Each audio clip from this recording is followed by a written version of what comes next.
Hello guys. So हामी चाहिँ Java स्ट्रिङ्सको बारेमा डिस्कस गर्न जाँदैछौँ।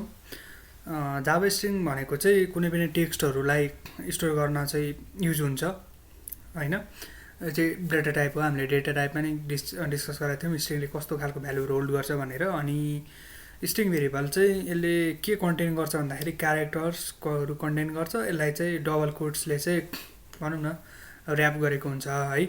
जस्तो यहाँनिर हेर्ने हो भने टिएक्सटी कस्तो हेलोड भनेको छ, यताबाट डबल कोटले गरेको छ। अब यसलाई एक्जिक्युट गऱ्यो भने के हुन्छ भन्दा हेलोड भन्ने प्रिन्ट भयो है त। अब हामी चाहिँ के गर्नु भन्दाखेरि स्ट्रिङ अपरेटरहरू के छ त्यो चाहिँ युज गरौँ है त। अब यसलाई चाहिँ यो स्ट्रिङमा भनौँ न अथवा चाहिँ त्यो स्ट्रिङले चाहिँ टेक्स्ट कन्टेन गर्छ तिनीहरूलाई चाहिँ भेरियस चाहिँ अपरेटहरू गर्न सकिन्छ। फर्स्ट भनेको लेन्थ पत्ता लगाउने है त। अब यसको लेन्थ कति छ भनेर हेरौँ। डट लेन्थ भने लेन्थ फङ्सन कल गरिसकेपछि यसले के गर्छ भनेपछि यसले चाहिँ यसको लेन्थ दिने काम गर्छ है त। हेलोडको लेन्थ कति छ 11 रहेछ हो कि होइन भनेर एकपल्ट काउन्ट गरेर 1 2 3 4 5 यो स्पेस गर्ने 6 7 8 9 10 11 यहाँ स्पेस पनि काउन्ट हुन्छ है। अनि चाहिँ हेलोडले चाहिँ के गर्ने छ भन्दाखेरि यो प्रत्येकको चाहिँ सरी हेलोडले भन्ने चाहिँ इट्स माई ब्याड। टिएक्सटीको चाहिँ टिएक्सटी भन्ने भेरिएबलमा चाहिँ हाम्रो यो टेक्स्ट छ अनि त्यसको लेन्थ चाहिँ कति छ अथवा चाहिँ कति फिटको छ भनेर चाहिँ लेन्थहरू दिने काम गर्ने रहेछ है त लेन्थले। अब त्यस्तै अर्को मेथड भनेको चाहिँ अप्पर केसमा लाने अनि लोवर केसमा लाने। हामीले बेसिकहरू गर्दा अथवा चाहिँ अरू कुनै प्रोग्रामिङमा नि जेनरली यो गरिरहेको हुन्छ है। अब यसलाई लेन्थलाई हटाइदिउँ, यसलाई टु अप्पर केस गरौँ है त। टु अप्पर केस यस्तै लाग्थ्यो मलाई। अप्पर किन सजेस्ट गरेन यसले केस यो फङ्सन कल गर्थ्यौँ होइन यो होला। अनि अर्को भनेको चाहिँ ओहो के भयो कपी भएन नि त। यसले यसरी झ्याप्पै कपी गर्नुपर्ने चाहिँ यसरी भिएस कोड चलाइरहेको भिएस कोडको भयो है। अब यसलाई लोवर केस गरौँ है त। To lower W R lower case गरौँ, यसलाई एक्जिक्युट गरौँ होइन। यसले के गर्थ्यो भन्दाखेरि माथिकोलाई चाहिँ सबैलाई के गर्थ्यो भन्दाखेरि अप्पर केस गराएको थियो, सबैले अप्पर केसमा लाग्थ्यो हेलोड भनेर। तलको चाहिँ स्मल लेटरमा के गर्थ्यो हेलोडमा लाग्थ्यो भने चाहिँ अप्पर केस लोवर केस भनेको चाहिँ के गर्दा के रहेछ भन्दाखेरि अप्पर केस र लोवर केसमा कन्भर्ट गर्ने रहेछ है। आउटपुट चाहिँ यस्तो आउने रहेछ। अब हामीले क्यारेक्टर फाइन्ड गर्नु पऱ्यो भने जस्तै यो टेक्स्टमा चाहिँ यहाँ यो भनौँ न यसले चाहिँ स्ट्रिङहरू होल्ड गर्छ अनि क्यारेक्टर हुन्छ। हामीले चाहिँ यसलाई केही सर्च गर्नु पऱ्यो भने होइन स्ट्रिङ फाइन्ड गर्नु पऱ्यो अथवा चाहिँ भनौँ न यो कम्बिनेसन अफ क्यारेक्टरहरू फाइन्ड गर्नु पऱ्यो भनेदेखि के मेथड छ भन्दाखेरि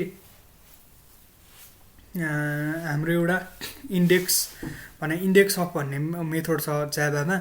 त्यसले के गर्छ भन्दाखेरि कुनै पनि स्ट्रिङको भनौँ न पोजिसन कहाँबाट स्टार्ट हुन्छ भनौँ न त्यो चाहिँ कहाँबाट स्टार्ट हुन्छ भनेर चाहिँ यसले फाइन्ड गर्ने काम गर्छ है त। जस्तो मैले अब यहाँ ओल्डको चाहिँ भनौँ न यसलाई कमेन्ट आउट गरिदिउँ अहिलेको लागि। अनि त्यसपछि यसलाई चाहिँ के गरौँ इन्डेक्स अफ भन्ने युज गरौँ है त। इन्डेक्स किन सजेस्ट गर्दैन यसले। ल ठिक छ इन्डेक्स अफ अब हामीलाई के को गर्नु छ भनेपछि हामीलाई ओल्डको गरौँ है त। WORLD भनेर हेलो ओल्डमा चाहिँ टिएक्सटीमा चाहिँ हामीलाई यो ओल्डको चाहिँ कहाँबाट स्टार्ट हुन्छ भनेर फाइन्ड गर्नु छ है त। यसले के भन्छ 6बाट डब्लु स्टार्ट हुन्छ भनेको छ भने चाहिँ 1 2 3 4 5 है। त्यसपछि 6 भनेपछि मैले अघि लेन्थ भन्दाखेरि अलिकति मिस्टेक होइन ठिक छ। इन्डेक्स भनेपछि त कहाँबाट सुरु हुन्छ भन्दाखेरि 0बाट सुरु हुन्छ इन्डेक्सिङ अलवेज होइन। म अलिकति लेन्थमा चाहिँ मिस्टेक भने कि भनेर भएको थियो। लेन्थको त ठिक छ 1बाटै सुरु हुन्छ। इन्डेक्स सुरु गर्दाखेरि चाहिँ 0बाट सुरु हुन्छ इन्डेक्सिङ भनेको याजको पोजिसन 0 भयो, ईको पोजिसन 1 भयो, यालको पोजिसन 2 भयो, अर्को यालको 3 भयो, ओको 5 भयो, त्यसपछि स्पेसको के भयो यसको 6 भयो है। भनेपछि 6देखि स्टार्ट हुने रहेछ भन्ने कुरा चाहिँ हामीले पत्ता लाग्यौँ है त। किन भन्दा जावाले चाहिँ जहिले के गर्छ भन्दाखेरि पोजिसन चाहिँ 0बाट स्टार्ट गर्छ होइन। यसै यही भइहाल्यो, हामीले यो गरिहाल्यो। अब नेक्स्ट भनेको इन्ट्रेस्टिङ के हुन्छ भन्दाखेरि के अरे कन्क्याटिनेसनको कुरा है त। कन्क्याटिनेसनको कुरा चाहिँ कसरी हुन्छ भन्दाखेरि दुईवटा स्ट्रिङहरूलाई कम्बाइन गरिसकेपछि चाहिँ कन्क्याटिनेसन हुन्छ। अब के गरौँ भन्दाखेरि अहिलेलाई नजाने रहेछ है, यस्तो गर्दाखेरि ल ठिक छ। के गर्छौँ भन्दाखेरि पहिला दुईवटा नाम डिफाइन गरौँ है त। जस्तो स्ट्रिङ भइहाल्यो होइन, टाइप चाहिँ स्ट्रिङ। अब फर्स्ट नेम भनेर लेखौँ, फर्स्ट नेम भनेर लेखौँ। यसमा केपी ओलीकै दिउँ न त, केपी दिउँ फर्स्ट नेम। त्यसपछि अर्को सेकेन्ड नेम, अब स्ट्रिङ दिउँ। त्यसपछि लास्ट नेम, फर्स्ट नेम आएपछि लास्ट नेम आइहाल्छ, किन भन्दाखेरि कन्क्याट गर्न सजिलो भयो। अब ओली दिउँ होइन, ओली बा। अब त्यसपछि अब यसलाई के गरौँ भन्दाखेरि कन्क्याट गरौँ। कन्क्याट गर्नलाई के छ अपरेसन भन्दाखेरि प्लसले कन्क्याट गर्छ है। फर्स्ट नेम जाभामा पनि हाम्रो सिमिलरली जाभा स्क्रिप्टमा नै त्यसले कन्क्याट गर्ने काम गर्छ। प्लस अब अलिकति स्पेस चाहियो बिचमा होइन, किन यो भेरिएबल हो, भेरिएबल भइसकेपछि यहाँनिर डबल कोट दिनु परेन, नत्र भएदेखि दिनु पर्थ्यो। अब स्ट्रिङको लागि चाहिँ यो गरिसकेपछि अब यसलाई हामीले के गरौँ भन्दाखेरि एक्जिक्युट गरौँ। एक्जिक्युट गरिसकेपछि के भयो, केपी ओली भनेर चाहिँ दुईवटालाई कन्क्याट गर्ने काम हो। तर मैले के छुट्याएँ भन्दाखेरि यहाँनिर स्पेस हुनुपर्छ, सरी स्पेस हुनुपर्छ है। स्पेस भइसकेपछि के भन्नु त्यसलाई, अब यो त नेम हो नि त, केपीको त केपी त क्यापिटल हुन्छ के अरे है, साँच्चै दिइहाल्यौँ जस्ट इन केस भनेको। यहाँनिर बिचमा स्पेसले स्पेस कन्क्याट गरेको छ। केपी ओली भनेको यसरी कन्क्याट गर्न सकियो है। अब नेक्स्ट अपरेसन भनेको के हुन्छ भन्दाखेरि अर्को चाहिँ हामीले अब यसलाई यसरी कन्क्याट गर्न नै सक्यो प्लस हालेर होइन। स्ट्रिङ कन्क्याटिनेसनको लागि प्लस अपरेटर युज गर्न नै सक्यो। अब अर्को अपरेटर भनेको चाहिँ के युज गर्न सकिन्छ भने कन्क्याट मेथड भन्ने युज छ। कन्क्याट मेथड नै युज गर्न सकिन्छ होइन। कन्क्याट मेथड युज गरेर हेरौँ है त एकपल्ट। कन्क्याट मेथडले के गर्छ भने फर्स्ट नेम, त्यसपछि डट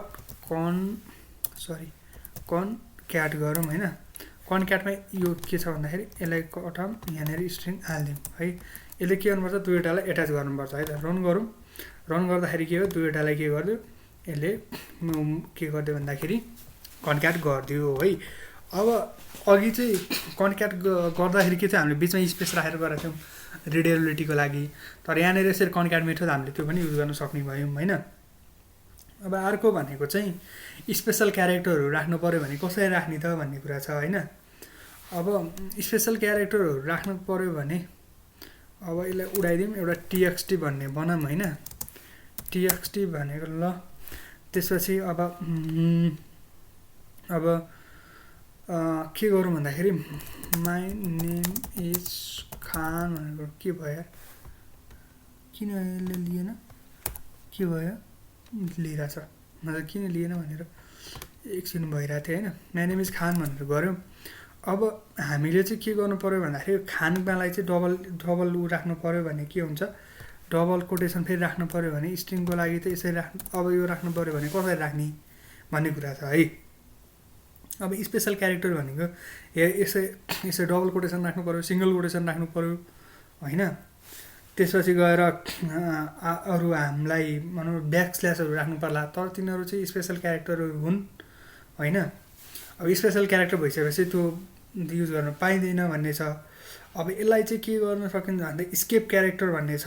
स्केप क्यारेक्टर भनेको के हो भन्दाखेरि एउटा ब्याक स्ल्यास हालेपछि चाहिँ त्योभन्दा पछाडि चाहिँ स्केप हुन्छ है। जस्तै यसलाई टिएक्सटी प्रिन्ट गरौँ, अहिले त इरर छ, यो प्रिन्ट हुँदैन। यसलाई के गरौँ भन्दाखेरि ब्याक स्ल्यास हालौँ है त। ब्ल्याक स्ल्यास हालेपछि के भयो, यो इग्नोर भयो, तर यहाँ इग्नोर भयो भएन, यसलाई इग्नोर गरौँ है त। अब यसलाई रन गरौँ के हुन्छ हेरौँ यसको रिजल्ट भनेको माई नेम इज खान भनेको खानमा के डबल कोट आयो। अब हामीले सिङ्गल कोट हाल्नु पऱ्यो भने के गर्नु, सिङ्गल कोट हाल्नु भने सिचुएसन सिमिलरै छ है, त्यही नै गर्नु पऱ्यो। यो ब्याक स्ल्यास हाल्नुपर्छ, यसले के गर्छ स्केप गर्ने काम गर्छ अथवा चाहिँ इग्नोर गर्ने काम गर्छ। यसरी सिङ्गल कोटेसन आयो, अहिलेको केसमा डबल कोटेसन थियो होइन। अब ब्याक स्ल्यासहरू हाल्नु पऱ्यो भने अब सिमिलरली यसमा हामीले के गर्नु पऱ्यो, यो हाल्यो भने के हुन्छ होइन, ब्याक स्ल्यास हाल्नु पऱ्यो अरे। अर्को ब्याक स्ल्यास हाल्नु पऱ्यो भने योभन्दा पछाडि यसको रिजल्ट हेरौँ। खान भनेको पछाडि चाहिँ के हो इग्नोर गरिदियो हो नि त भनेको के गरिदियो यसले भन्दाखेरि पछाडिको भ्यालुलाई चाहिँ इग्नोर गर्ने भनौँ न यसले चाहिँ यो पछाडिको भ्यालुलाई इग्नोर गर्ने भयो है। जस्तो हामीले यो भनौँ न यो एपोस्ट्रोफीहरू लेख्नु पर्यो स्ट्रिङहरू त्यो हाल्नु पर्यो भने त्यो बेला चाहिँ के हुन्छ भन्दाखेरि यो युज हुन्छ हैन। ब्याकस्ल्यासहरू युज गर्नु पर्यो भने पनि यही हुन्छ। अब अर्को भनेको अब सिक्वेन्सहरू स्किप गर्नु पर्यो भने के गर्ने भनेको जस्तो लाइन ब्रेक गर्नु पर्यो भने हैन, ट्याबहरू दिनु पर्यो भने, ब्याक स्पेसहरू दिनु पर्यो भने हैन, यसको लागि के गर्ने भन्ने छ। अब म उसको लागि देखाउँछु। अहिले यसको लागि भयो हैन। जस्तो अब ट्याब देखाउनु पर्यो भने माइनमिज भनेर यस्तो गरौँ हैन। अब यहाँनिर सरी यस्तो छ है। अब यहाँनिर ट्याब दिनु पर्यो भने के गर्ने भन्दाखेरि /n/ट्याब दिउँ है त। यो भने के हुन्छ हेरौँ। ट्याब आउँछ कि आउँदैन हेरौँ है त। ट्याब आयो, यहाँनिर ट्याबको स्पेस छ है। अब यसलाई न्यू लाइन गर्नु पर्यो भने हाम्रो के हुन्छ भन्दाखेरि यो भयो है। यसले के गर्छ भनेपछि अर्को लाइनमा आउनु पर्यो। आयो यहाँ अलिकति स्पेसले पनि खायो है त। अब त्यस्तै गरी अरू मेथडहरू पनि छ। क्यारेज रिटर्नको लागि आर छ, त्यसपछि ब्याक स्पेसको लागि बी छ, त्यसपछि फर्म फिटको लागि एफ छ। जस्तो हामीले ब्याक स्पेसको लागि के गर्यौँ भन्दाखेरि बी गरौँ है त। यो गर्यो भने के हुन्छ हेरौँ। ब्याक स्पेस भनेर यसरी मतलब ठिक छ। यो क्यारेक्टर चाहिँ टर्मिनल भएर बुझेन है। अब यसरी चाहिँ हामीले स्पेसल क्यारेक्टरहरू चाहिँ युज गर्न सक्छौँ। अब नेक्स्ट भनेको अब के गर्ने भन्दाखेरि भेरिएबलहरू एड गर्ने कन्क्याट गर्ने काम त भइहाल्छ हैन।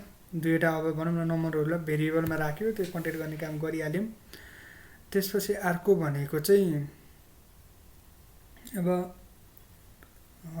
अरू के छ र के छुट्यो होला र छैन भनेपछि यो अलिकति लेन्थी नै भयो। यहाँसम्म आउँदा आइपुग्नु भएको भए धन्यवाद। सो गाइड्स नेक्स्टमा चाहिँ हामी म्याथमेटिकल अपरेटरहरू भनौँ न पावरहरू, त्यसपछि स्क्वायर रुटहरू तिनीहरू कुराहरू हेर्छौँ जाभामा। सो स्ट्रिङको लागि चाहिँ यति नै गरौँ। Okay bye bye, see you next video.